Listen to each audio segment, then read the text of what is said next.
Channel biology classes. आज हम study करने वाले हैं क्लास 12 का chapter 5 that is principles of inheritance and variation. ठीक है, तो चैप्टर स्टार्ट करने से पहले मैं आप लोगों से एक रिक्वेस्ट करना चाहती हूं कि अगर आप लोग चैनल पर नए हैं तो चैनल को सब्सक्राइब करिए, वीडियो को लाइक करिए, बेल आइकन प्रेस करिए जिससे कि सभी वीडियोस की नोटिफिकेशन आप लोगों तक पहुंच सके। Okay, so let's start with our chapter 5 that is principles of inheritance and variation. So first we have to study about inheritance or heredity. What is inheritance or heredity?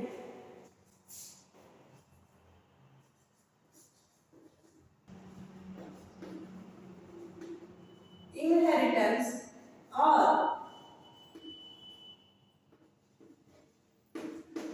heredity क्या होता है? inheritance और heredity देखिए ये chapter आप लोगों के लिए कोई नया नहीं है क्योंकि आप लोग इस चैप्टर के बारे में डिटेल स्टडी आप लोग पहले ही कर चुके हैं क्लास 10th में। ओके, और वीडियो भी अवेलेबल है, आप लोग चेक भी कर सकते हो उसमें अगर आपको बेसिक नॉलेज चाहिए तो। ठीक है, और वैसे तो मैं स्टार्ट कर रही हूँ चैप्टर। तो इनहेरिटेंस और हेरिडिटी क्या है? देखिए इनहेरिटेंस और हेरिडिटी क्या है? तो ये ब्रांच ऑफ बायोलॉजी है, ब्रांच ऑफ बायोलॉजी जो किसके बारे में डील करती है? ट्रांसफर ऑफ ट्रेड के ट्रांसफर के बारे में डील करती है। कहां से कहां तक? फ्रॉम वन जनरेशन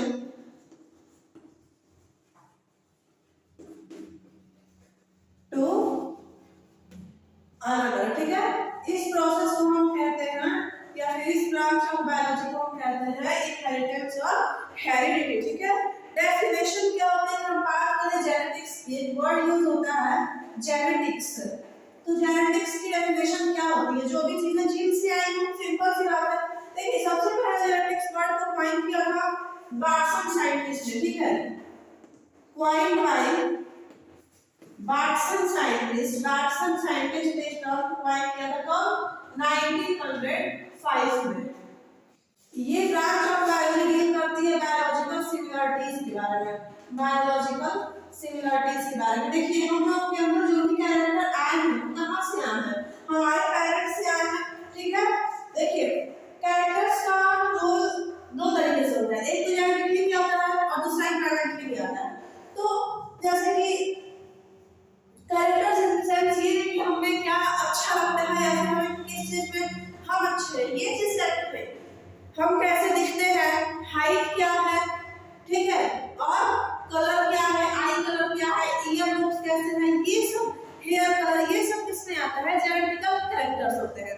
ठीक है, जो कहां से आते हैं? पेरेंट्स से नेक्स्ट जनरेशन में। ठीक है, one generation to next, simple आपको इतना याद रखिएगा, पेरेंट्स टू नेक्स्ट जनरेशन। ठीक है, पेरेंट्स से ट्रांसफर हो जाएंगे अगले जनरेशन में, इसी को हम लोग कहते हैं जेनेटिक्स। ओके, सो अब हमें पढ़ना है foundation of modern genetics. Modern genetics का फाउंडेशन कैसे हुआ? So let's start discussing about foundation of modern genetics.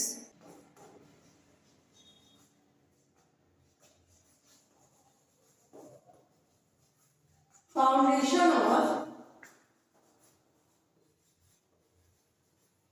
Modern genetics. देखिए कोई भी अगर डाउट रहा करे तो आप लोग कमेंट सेक्शन में मेंशन कर दिया करिए। ठीक है, उस आप लोगों का डाउट को क्लियर किया जाएगा। ठीक है, अगर हम बात करें मॉडर्न जेनेटिक्स के मेन फाउंडर या फिर अगर हम बात करें मेन फाउंडर कौन है मॉडर्न जेनेटिक्स के, तो वो है ग्रेगर जॉन मेंडल, जिन्हें हम जी जे मेंडल के नाम से जानते हैं। इन्होंने मॉडर्न जेनेटिक्स की डिस्कवरी की थी। ठीक है, सबसे कब तक में देखिए इनकी लाइफ ड्यूरेशन थी 1822 टू 1884। ये 1882 में इनका जन्म हुआ और 1884 में इनकी डेथ हुई। इतने ही दिनों में इन्होंने क्या किया? पूरे जेनेटिक्स की खोज कर डाली। ठीक है, इन्होंने अपना एक्सपेरिमेंट किसके ऊपर किया? ग्रेगर जॉन मेंडल ने अपना एक्सपेरिमेंट किया पी प्लांट के ऊपर। पी प्लांट, ठीक है, पी प्लांट का साइंटिफिक नेम क्या होता है? पाइसम सेटाइलम। ठीक है, इन्होंने पाइसम सेटाइलम के ऊपर अपनी डिस्कवरी की। ठीक है, और इन्होंने क्यों पी प्लांट के ऊपर डिस्कवरी की? क्योंकि इसकी जो शॉर्ट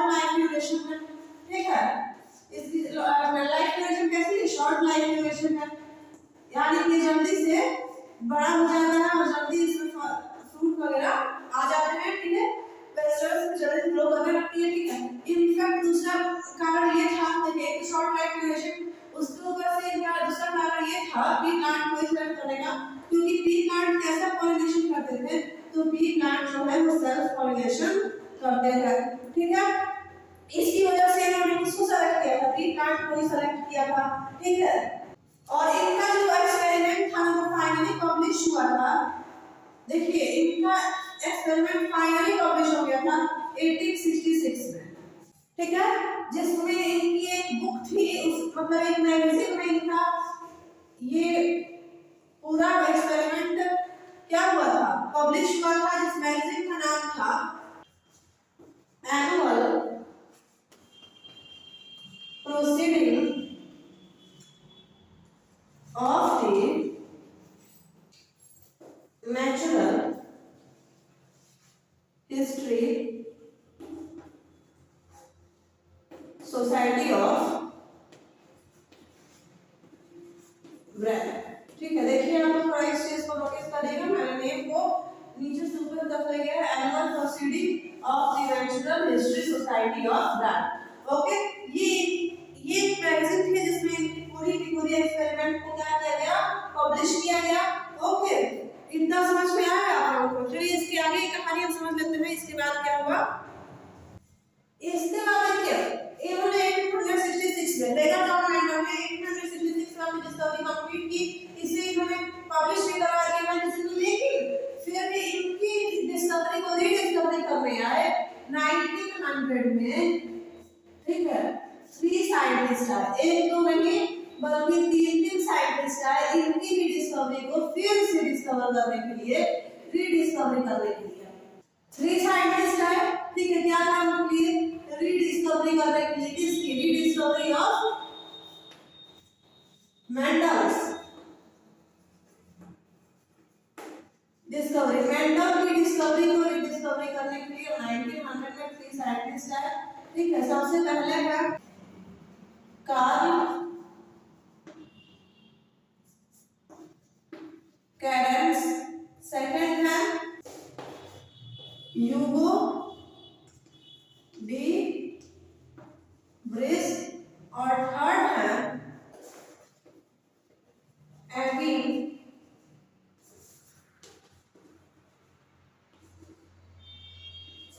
टाशनमार्क, ठीक है। ये तीनों साइंटिस्ट आए और इन लोगों ने ऐसा भी क्या किया, ये क्यों आए थे चलिए हम इसे समझ लेते हैं। देखिए रीडिस्कवरी क्या था, रीडिस्कवरी किसी भी चीज की हो रही है, ठीक है। देखिए कोई क्वेश्चन होता है मैथ्स में, जैसे कहा जाता है कि आप सॉल्व भी करिए और रीचेक भी करिए, सॉल्व तो करने का ठीक है, रीचेक करने का सेंस क्या होता है कि आपने रीचेक हम से क्यों करें जब हमने सॉल्व कर दिया, लेकिन रीचेक करने का सेंस कितना होता है कि जिससे कि ये कंफर्म हो सके कि हमने जो किया है वो सही किया है ना, ठीक है। तो देखिए अगर हम लोग क्वेश्चन आंसर लिखते हैं तो टीचर्स क्या करते हैं, क्वेश्चन आंसर की एनालिसिस करते हैं, जिससे कि वो ये कंफर्म कर पाते हैं कि जो भी हमने लिखा है वो सही लिखा है नहीं लिखा है। तो उसी मेंडल की जो डिस्कवरी थी बी प्लांट के ऊपर, जेनेटिक की डिस्कवरी, इसको रीचेक करने के लिए, जो कह लीजिए रीचेक करने के लिए, रीडिस्कवर करने के लिए 3 साइंटिस्ट आए, Carl Correns, Hugo de Vries और एविन टाशनमार्क, ठीक है। इन लोगों ने क्या किया, इन लोगों ने नॉर्मली रीडिस्कवरी की, ठीक है, ठीक है, और इन्होंने कुछ नहीं किया, बस चेक किया एक बारी और एनालिसिस कर लिया, बाकी सब कुछ सही था। जैसे ही इन लोगों ने किया रीडिस्कवरी, उसके बाद मेंडल को हम लोग किस नाम से जानने लगे, फादर ऑफ जेनेटिक्स। क्योंकि हुआ क्या कि जब ये दोनों तीनों लोग अपनी डिस्कवरी फाइनल किया कि मेंडल की डिस्कवरी को चेक की, तो मेंडल की डिस्कवरी बिल्कुल सही निकली, जिसकी वजह से मेंडल को फादर ऑफ जेनेटिक्स की भी पोजीशन मिल गई थी, ठीक है। और पूछा जाता है कि फादर ऑफ जेनेटिक्स के नाम से हम किसे जानते हैं, तो फादर ऑफ जेनेटिक्स के नाम से आप किसे जानते हैं, मेंडल को ही जानते हैं, ठीक है। इसके बाद हम समझते हैं सिलेक्शन ऑफ हेरिडिटरी कैरेक्टर। आखिर मेंडल ने जो भी सिलेक्शन पी प्लांट का किया तो उसके पीछे कोई ना कोई कैरेक्टर्स तो होंगे, तो आखिर कौन से कैरेक्टर्स हैं जिसकी वजह से मेंडल ने पी प्लांट को ही सेलेक्ट किया। और तो और देखिए वजह क्या थी, तो मैंने बता दिया कि उसकी लाइफ साइकिल जो होती है वो शॉर्ट होती है और सेल्फ पॉलिनेटिंग होते हैं पी प्लांट, ठीक है। लेकिन ये भी तो जानना जरूरी है कि आखिर में कौन-कौन से कैरेक्टर्स मेंडल ने लिए थे पी प्लांट के। So let's start discussing about selection of hereditary characters.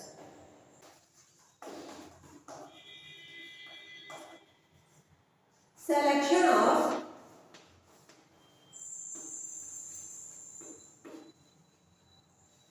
Hereditary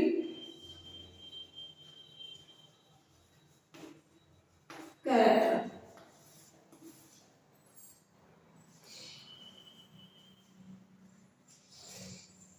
देखिए तुम्हारे कहा कि इसकी शॉर्ट लाइफ साइकिल होती है पी प्लांट की, तो कितने दिन में कंप्लीट हो जाता है एक पी का प्लांट, ठीक है, मटर का पौधा ज्यादा से ज्यादा 3 महीने में कंप्लीट हो जाता है। इसलिए मैंने ने पी प्लांट को ही सेलेक्ट किया था अपनी डिस्कवरी के लिए।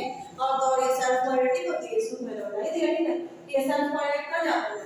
ओके, देखिए इन्होंने क्या किया, कैरेक्टर लिए, कैरेक्टर को हम ट्रेट के नाम से भी जानते हैं, ठीक है, क्या कैरेक्टर थे और उस कैरेक्टर में डोमिनेंट कैरेक्टर क्या था, ठीक है, और उसी कैरेक्टर में रिसेसिव कैरेक्टर क्या था, ये हमें जानना है, ठीक है, traits, dominant character and recessive character, ठीक है। ट्रेट्स इन्होंने क्या लिए, डोमिनेंट कैरेक्टर क्या था और रिसेसिव कैरेक्टर क्या था। ट्रेट में सबसे पहले इन्होंने लिया फ्लावर कलर, ठीक है, फ्लावर कलर, देखिए टोटल 7 ट्रेट्स इन्होंने दिए थे, 7 कैरेक्टर्स, ठीक है। ट्रेट को हम कैरेक्टर के नाम से भी जानते हैं, आपको कंफ्यूज ना हो इसलिए मैं यहाँ पे नोट कर दी हूँ, ट्रेट्स को कैरेक्टर्स के नाम से भी जानते हैं, ठीक है।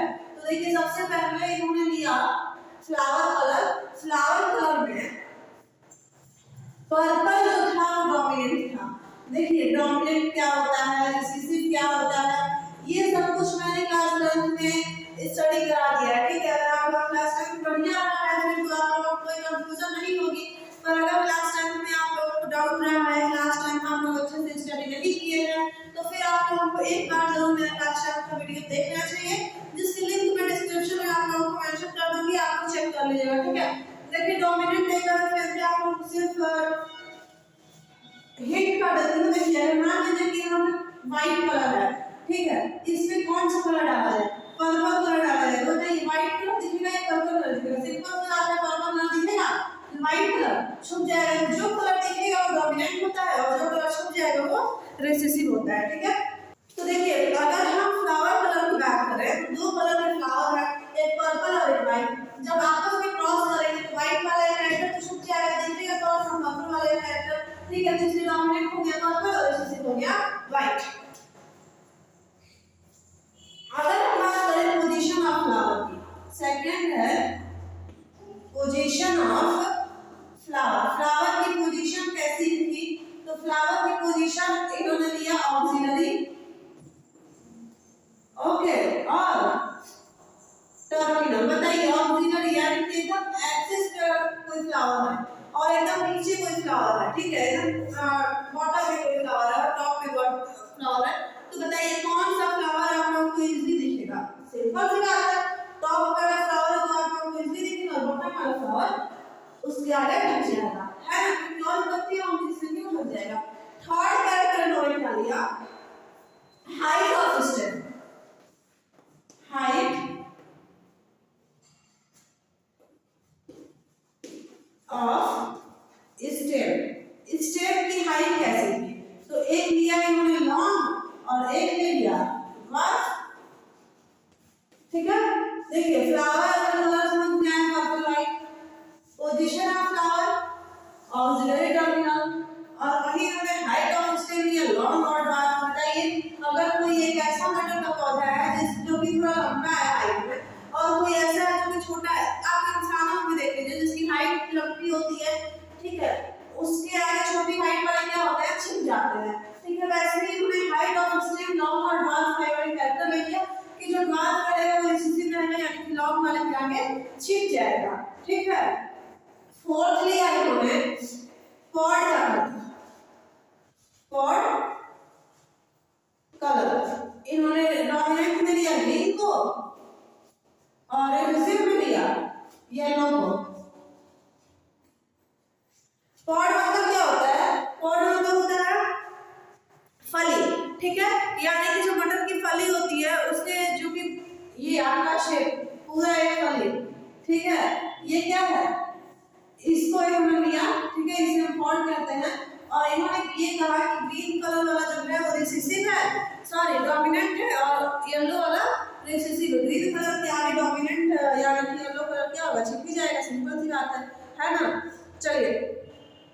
फोर्थ कैरेक्टर समझ में आया, थ्री कैरेक्टर और बचे हैं, इसे भी समझ लेते हैं ना। इसके बाद इन्होंने लिया fourth character, that is shape of pod. Shape of pod यानी कि जो फली है उसका शेप कैसा है। तो डोमिनेंट में इन्होंने लिया इनफ्लेटेड, जो कि हम देखते हैं मटर जब आता है तो देखते हैं कि एकदम मतलब ग्रीनरी सा और प्योर मतलब अच्छा होता है देखने में, ठीक है। जो थोड़ा सिकुड़ा हुआ नहीं रहता है, फुला फुला सा रहता है, वो क्या है इनफ्लेटेड, डोमिनेंट में आ जाएगा, ठीक है। और वही सिस्टम में जो हम देखते हैं मतलब सिकुड़ा हुआ रहता है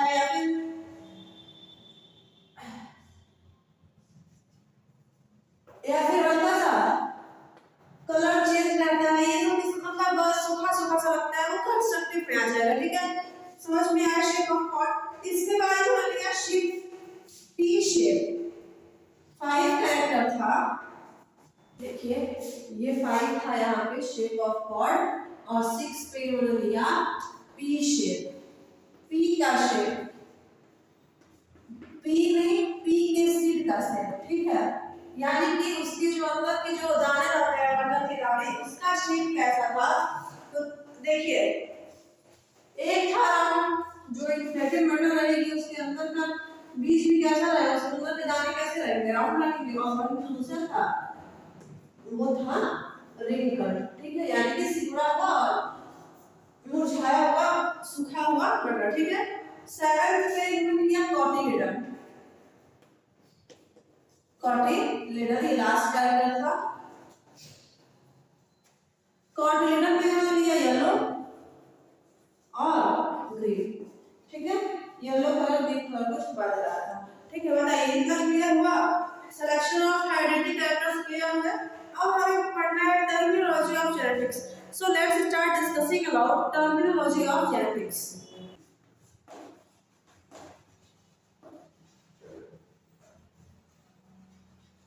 टर्मिनोलॉजी ऑफ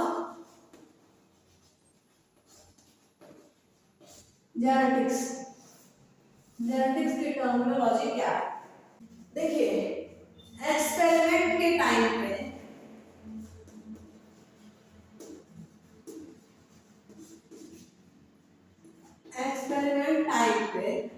मेंडल जो है, Mendel used following terms, Mendel कुछ टर्म्स का यूज किए थे, ठीक है। उन टर्म्स को हम जान लेते हैं कि उन टर्म्स का मतलब क्या होता है, क्योंकि आगे जब हम मेंडल्स के एक्सपेरिमेंट पढ़ेंगे, मेंडल्स के लॉ पढ़ेंगे तो उसमें हमें जरूरत पड़ेगी। सबसे पहले इन्होंने यूज किया था जीनोटाइपिक एंड फिनोटाइपिक का,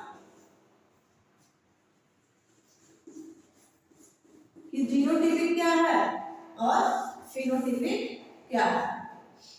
देखिए जो individual identified by what gene, जिसे हम जीन से आइडेंटिफाई करेंगे वो जीनोटाइपिक है, और जिसे हम कैरेक्टर्स से आइडेंटिफाई करेंगे वो क्या है, फिनोटाइपिक है, ओके। सेकंड टर्म इन्होंने क्या यूज किया, सेकंड टर्म इन्होंने यूज किया होमोजाइगस एंड हेटेरोजाइगस। होमोजाइगस क्या होता है और हेटेरोजाइगस क्या होता है।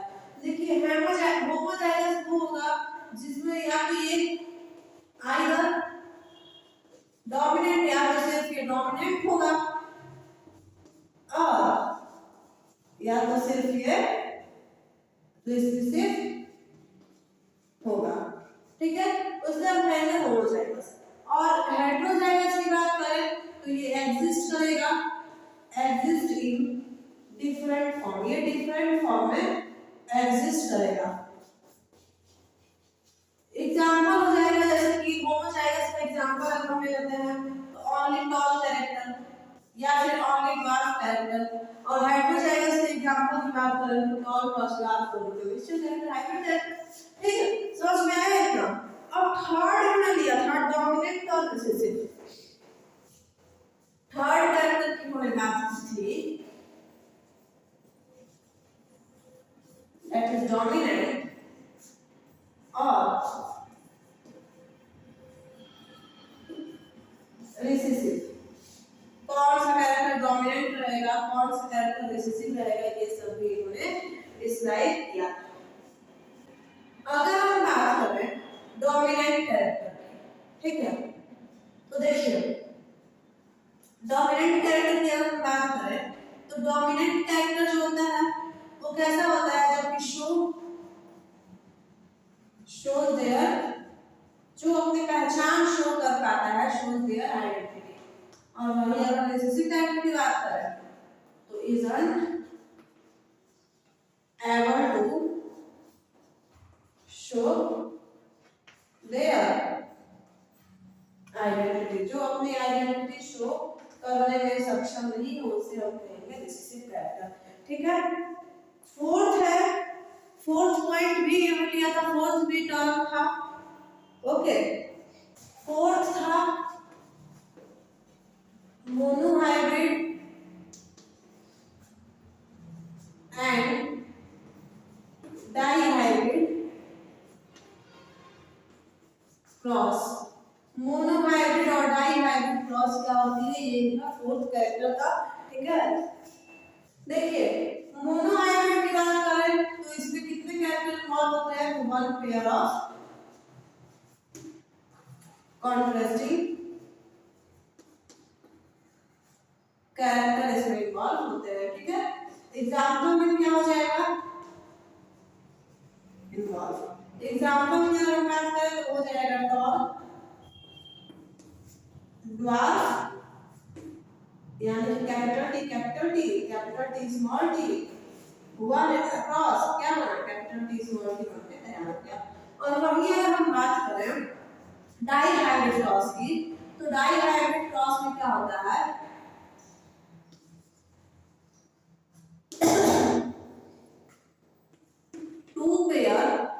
two pairs of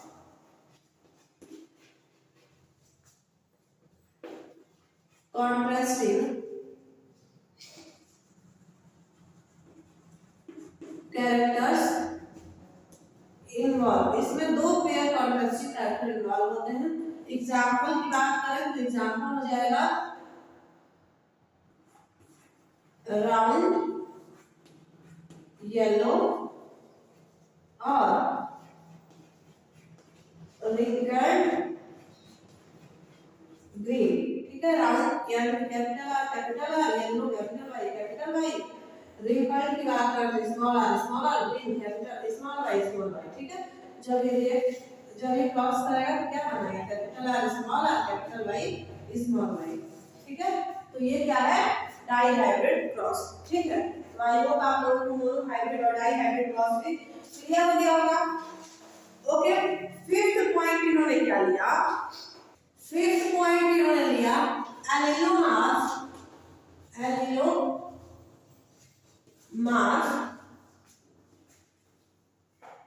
और एलिल। ठीक है, एलिलोमार्फ और एलिल ये क्या है, देखिए 1906 में साइंटिस्ट बैटसन साइंटिस्ट ने डिस्कवरी की थी, किसकी, टर्म एलील की। एलील क्या होता है, अगर हम बात करें कि एलील की डिस्कवरी तो कर देती, पर एलील होता क्या है, तो एलील जो होता है ये कॉन्ट्रास्टिंग जीन होता है। ठीक है, allele is a type of contrasting gene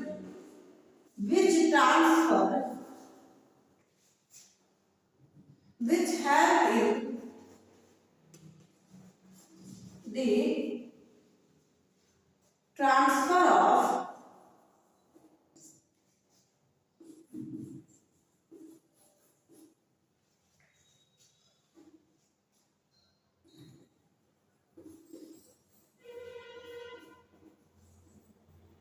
contrasting characters from one generation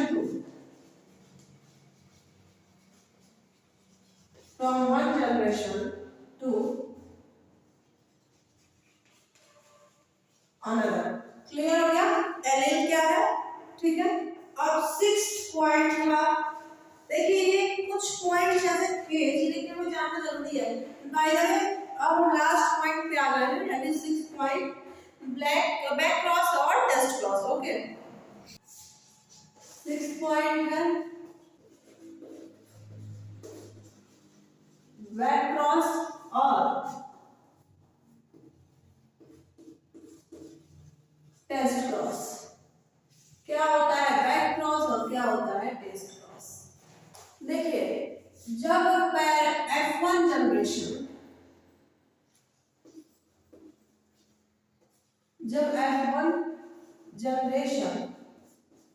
cross करती है क्रॉस विथ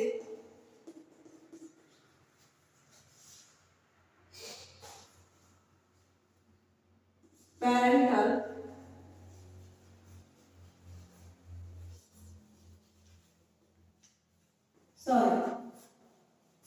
जब पेरेंटल जनरेशन क्रॉस करती है with either parental dominant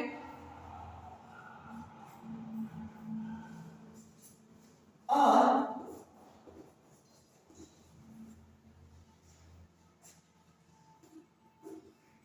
parental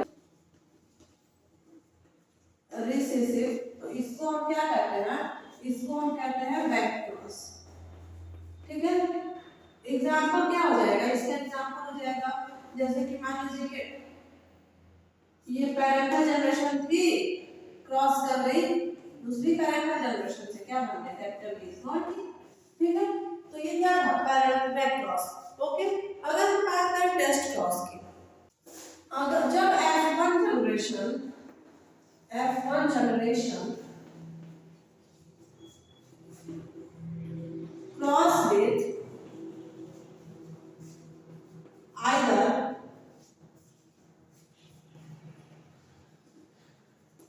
parental dominant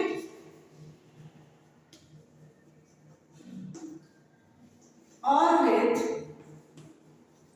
parental recessive, तो उसे हम क्या कहते हैं, उसे हम कहते हैं टेस्ट क्रॉस। ठीक है इसे हम टेस्ट क्रॉस कहते हैं। इतना क्लियर हुआ। इसका एग्जांपल क्या हो जाएगा टेस्ट क्रॉस का, देखिए ये थी F1 जनरेशन, ठीक है और ये थी पेरेंटल जनरेशन क्रॉस कर गई capital T capital T capital T small T capital T small T small T small T small T small T, यही बनेगा ना। तो देखिए यहाँ पे हाइब्रिड था और ये प्योर बात। ठीक है तो ये चीजें आप लोगों को कुछ पॉइंट्स थे जो कि आप लोगों को समझना था और अपने माइंड में क्लियर करके रखना था। ठीक है देखिए एक और चीज आप लोग ध्यान रखिए कि जितने भी टेस्ट क्रॉस होती हैं वो बैक क्रॉस हो सकती हैं, पर बैक क्रॉस कभी टेस्ट क्रॉस नहीं हो सकती है। टेस्ट क्रॉस जो है वो बैक क्रॉस हो सकती है लेकिन बैक क्रॉस कभी टेस्ट क्रॉस नहीं हो सकती है। ठीक है ये हो सकती है टेस्ट क्रॉस बैक क्रॉस है और बैक क्रॉस टेस्ट क्रॉस कभी नहीं है। ठीक है इस चीज को आप लोगों को अपने माइंड में सेट कर रखना है। So now we have to study about genome. Genome क्या होता है,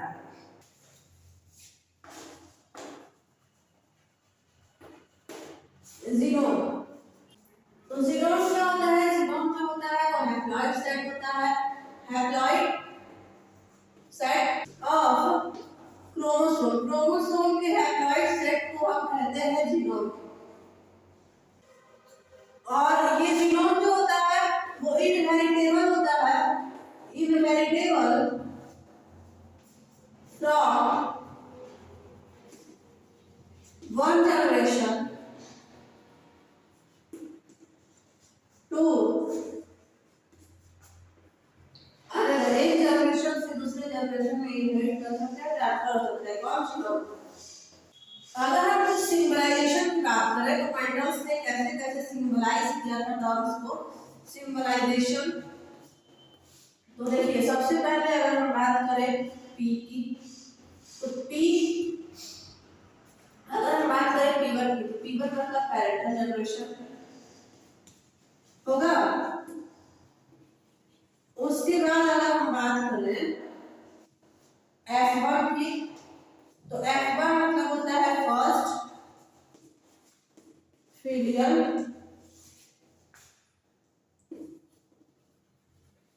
जनरेशन। फिर आता है F2 जिसे हम कहते हैं second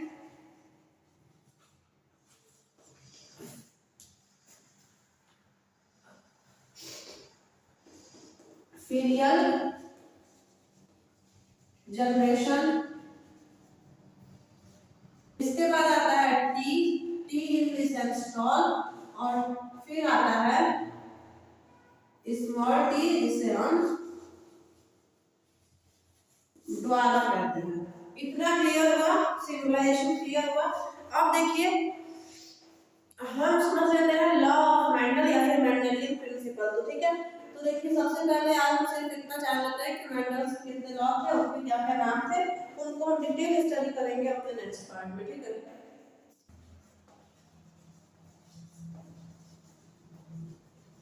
Mendelian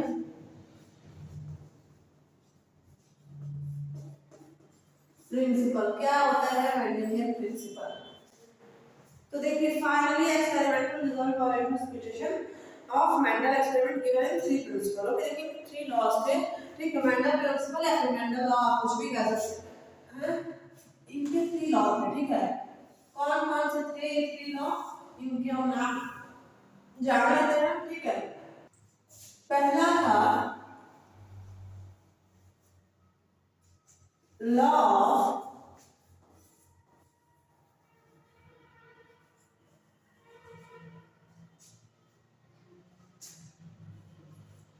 of dominance. Second one is law of segregation, जिसे हम law of purity of gamete, purity of gamete, या फिर लॉ ऑफ स्प्लिटिंग ऑफ